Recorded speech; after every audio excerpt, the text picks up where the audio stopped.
Is there a precedent in the United States for building renewable generation and having it actually displace fossil fuel generation?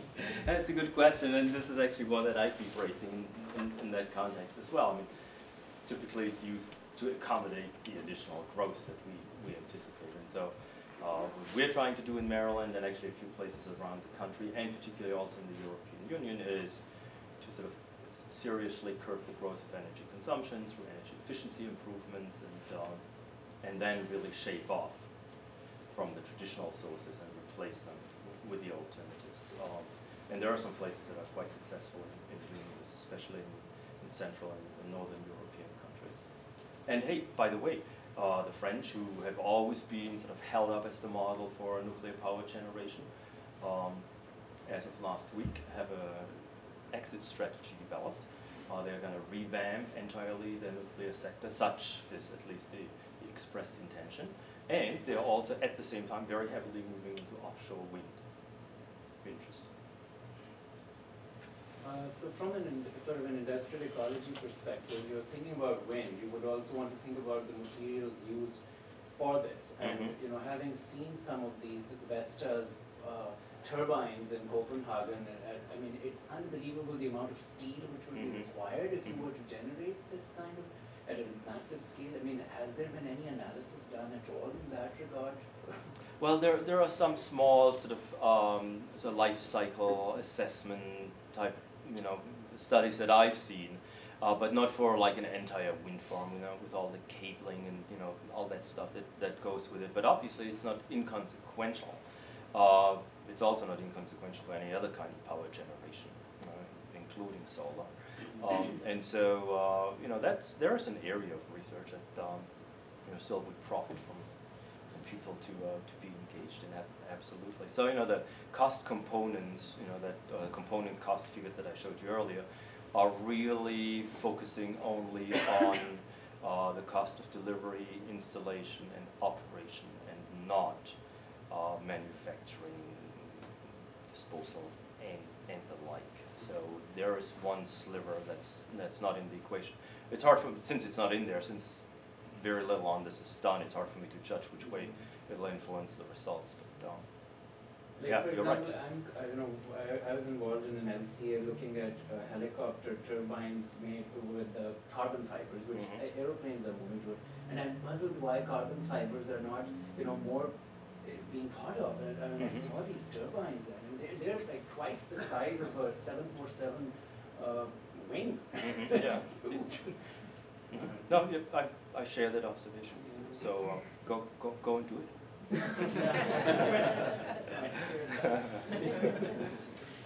I liked your regional approach, and especially in Vermont, I think there's a lot of good examples of some progressive and kind of new ideas coming out. But what do you see as some limitations? And I'm thinking, you know, a good example is a lot of the Midwestern governors gave back the money that Obama had, the stimulus money for high-speed rail. So you have these great plans and these great policies, and if, you know, even on a regional approach, what happens when you confront some of those issues? Yeah, that's a good question. Let me turn it around a little and then come back if you feel like I didn't do justice to your question. There are a number of reasons why I have focused, at least in this presentation, not all of my work is regional. I mean, you know, it cuts across all different ranges. But you know, I have focused, you know, in the last few years very heavily on the regional because I think there is actually a key role to be played by states. We've often thought in the environmental field of states as sort of the laboratories for the nation, you know, trying it out in different ways in different places, and sooner or later, you know, we'll sort of get a handle on it. We can better judge the uncertainties, and then we're more prepared to do this at the national level. Also blessed, like you now are, with a state legislature that is somewhat open to the, you know, outside the box thinking. I mean, there's only so far they can think outside the box and come back next year, right? But you know, there's a wonderful opportunity here, and so, you know, I've sort of a shameless taking advantage of the current political environment and making a case, you know, for sound science that supports policy decision making. And you know, it's really important in this realm to also recognize that science is one of the inputs into the process, and there are many others. And yeah, well, we'll leave it at that. You know, is it too much or too little that scientists contribute? That's a discussion for a different time. But so I think there is a role to be played at the regional level. How regional is regional? That's the other thing. I mean, the regional greenhouse gas initiative, that's 10 states. It's Vermont, it's Maryland, it's 8 others. And so there is an opportunity to then sort of bond together and do something new and different. And there's the Western Governors Association, there are the Canadian premiers and the northeastern states. There are all kinds of sort of conglomerations that are now developing, that are exploring in their own ways, what it would mean to move into a different realm of activity. That's cool to see, and having some influence on this, and that's exciting. I mean, it's exciting for my students. I said this earlier, when they can testify in the Senate on some project they did, and ultimately see that the initiative is voted up rather than down. That's sort of cool. And then you do this for a while and hopefully get some credibility, and then people elsewhere sort of recognize that. So I'm now increasingly, in DC and the U.S. Senate, in hearings and briefings, senators, including some of yours, on some of these issues, and that's sort of going from the science all the way to the policy, and then whatever comes out of that, as I said, it's a different topic. But what's also interesting, running a research center that sort of has this eye towards integration, not just across the disciplines, but integration across the science-society divide.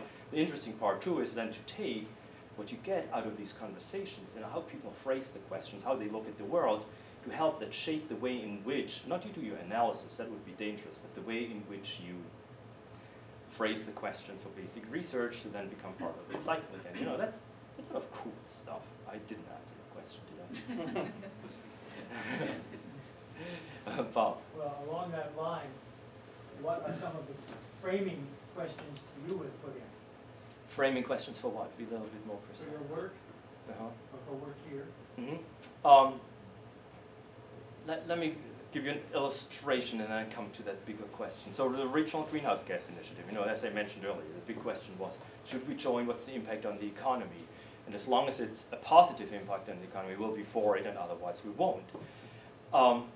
But that sort of sets you on a growth trajectory already that somewhat can undermine, not necessarily, but can undermine all the benefits that come from carrying out a particular initiative. And so what I would love to do is to come back to these larger systems questions and ask what kind of structure of an economy, what kind of incentive structures do we need to have in place, what kinds of institutions and how do they need to function do we need to have in place to really sort of move towards a sustainable system. And all the constraints here, the military and whatever else I've shown, at the end leave you with a result that affects about 1% of the outcome. Is that a movement towards sustainability? I'll leave that to you to answer. But so the framing that I would like to bring to this topic is, how do we really rethink how to do this without rocking the boat so much that we won't arrive for another reason where we want to go. And Maryland, there are a few other states like that that are seriously considering sort of embracing sort of the sustainability agenda more broadly defined from a new way. And so being part of this, I think, would be cool. Then on a more concrete level, I always have enjoyed working with people in the cities, regional governments, but also individual industries. And here's sort of another example. It's not regional, but like the U.S. iron and steel industry and the like, who have influence across the nation on how things are done with regard to their particular products. And having that kind of influence and helping them rethink what it means to generate steel. Do you generate a product? Do you want to generate a service? If you want to move towards sort of a service model, how does it affect your supply chains? How does it affect the global operation of your business? Those are sort of really interesting, intellectually challenging, but also highly politically and business relevant questions. So that's the kind of stuff, sort of the next sort of generation of challenges. It's not the next. It's actually, this has been around for a long time. Some in this room have been shaking that that tree for quite a while, and some fruit has fallen off. We just keep shaking it. down to some brass tacks, what would you see as policy priorities for renewable energy, both say at the national level and for a rural state like Vermont? What would I On see as energy. the energy policy priorities?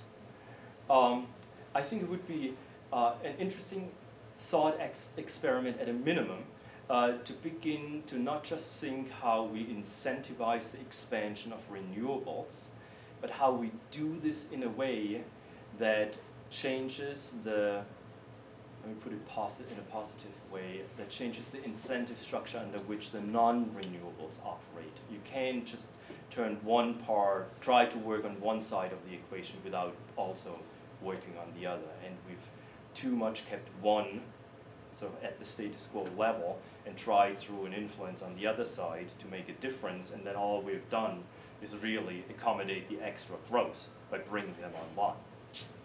So a rethinking of the entire equation, I think, would be really important. And on that front, I mean, there are countries that are.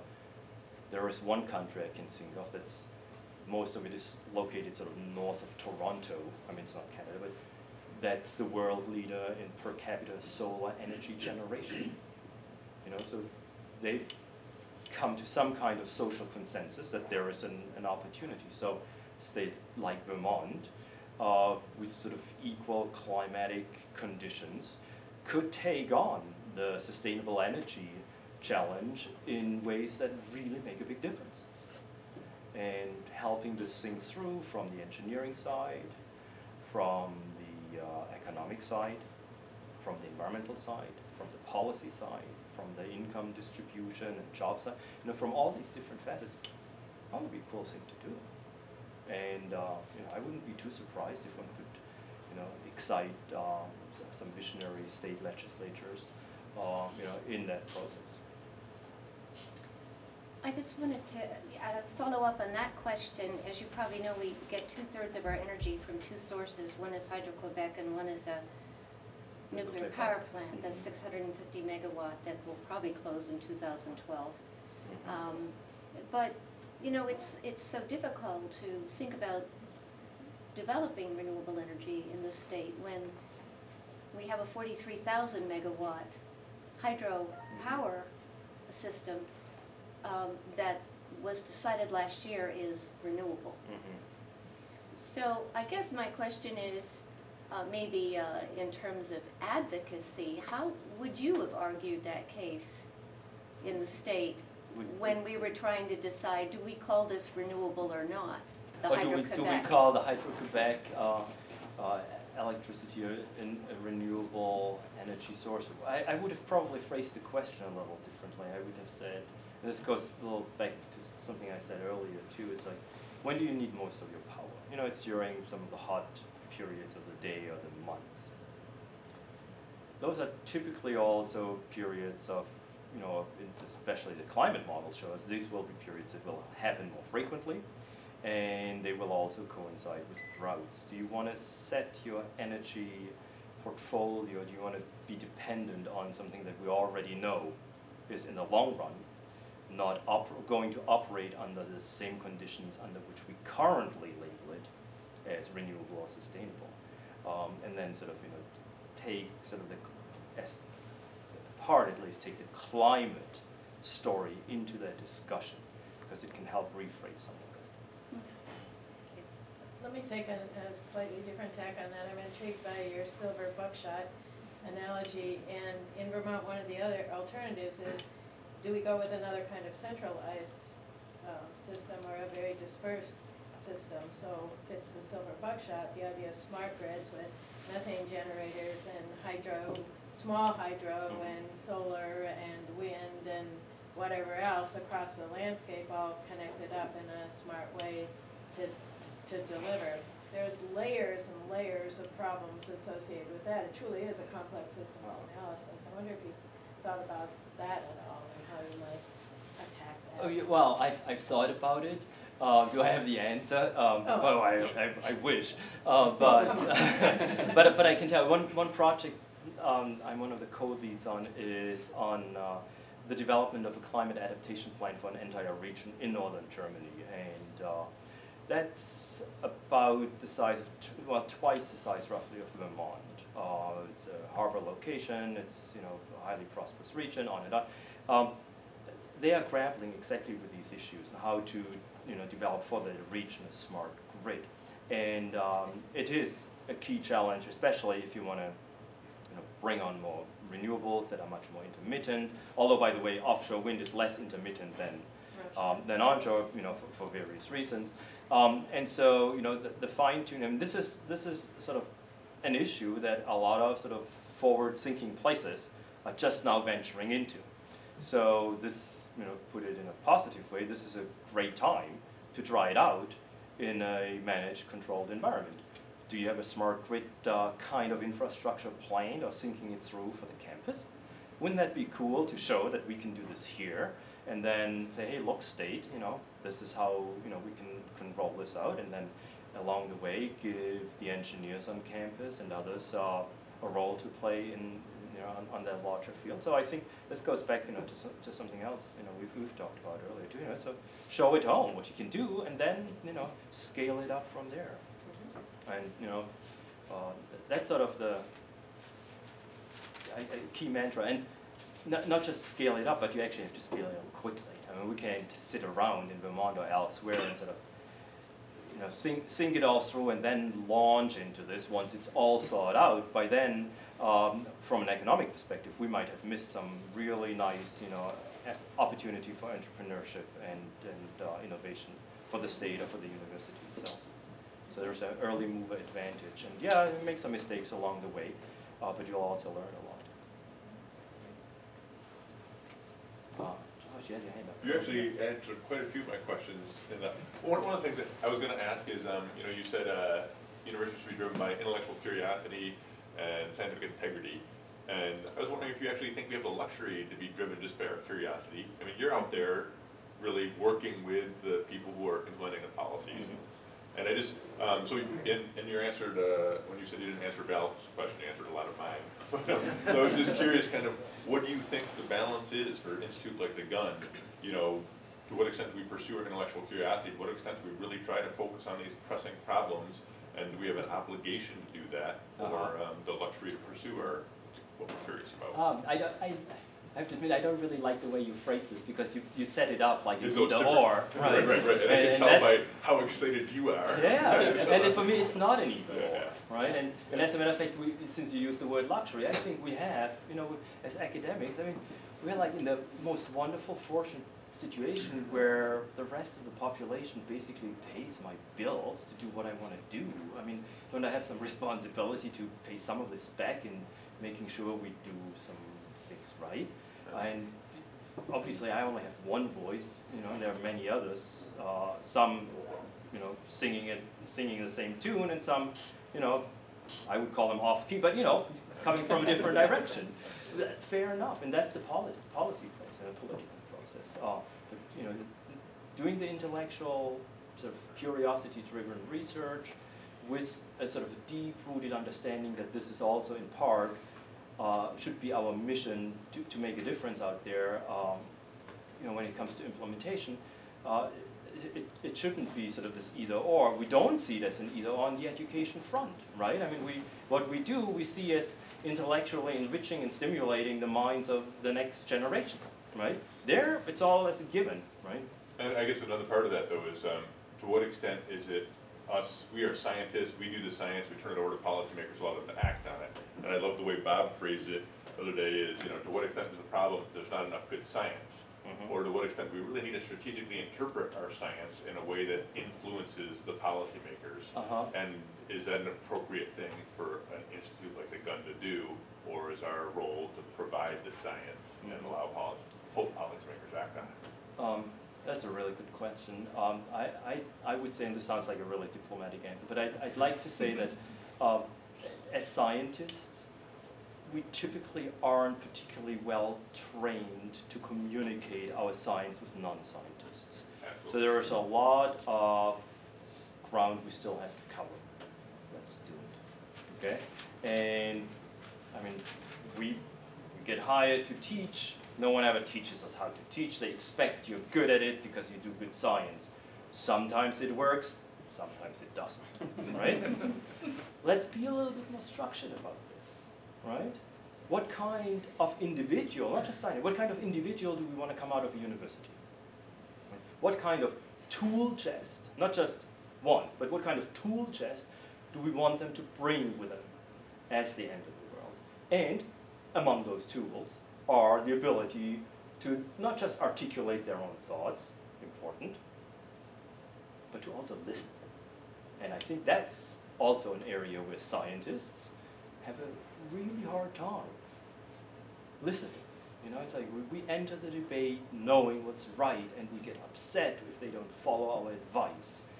Oops, maybe it was you, right? Maybe it was you not being able to listen where they're coming from, and it doesn't need changing the facts or the models or the approach, but maybe it requires a different kind of engagement. And that's sort of the key term, you know, a real different kind of engagement with the rest of the world. How do you teach this, you know?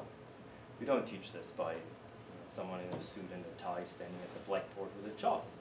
You teach this by having students involved in projects that have real relevance to them and to others, and sort of nurture really sort of the skills that individuals do bring to this, and then build on the diversity that you have in the group of people, rather than zero in on what's sort of predetermined as the right way of doing it. So I have my whole philosophy about how to teach, and so on.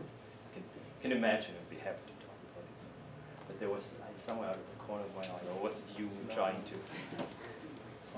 Is there one? Well, maybe we'll take one more question. Yeah, Cecilia. I'm not sure how to phrase this, but could you share a little bit more about the institutions or types of individuals you were collaborating with in your previous work, and who you might expect to collaborate with when you're here? Good question. Everyone. That's sort of the answer to the last part of the question. I'd like to work with everyone. Whom have I worked with? So the center that I've built, so Maryland doesn't have, it's sort of like, you're in a really fortunate situation where you have a school dedicated to sort of resource issues. We don't. 38,000 students, 15,000 faculty. I mean, you sort of sum this up, it's a large place. Many have expertise and do work in the environmental field. So whom do I work with on these projects? There are environmental philosophers and ethicists. There are engineers who do, nanostructures.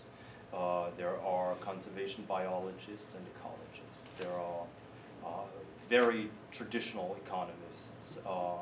Very good friend of mine, Tom Schelling, who got the Nobel Prize in 2005. I worked with on some climate issues. Didn't always see eye to eye with him on some of, but that's sort of the interesting part.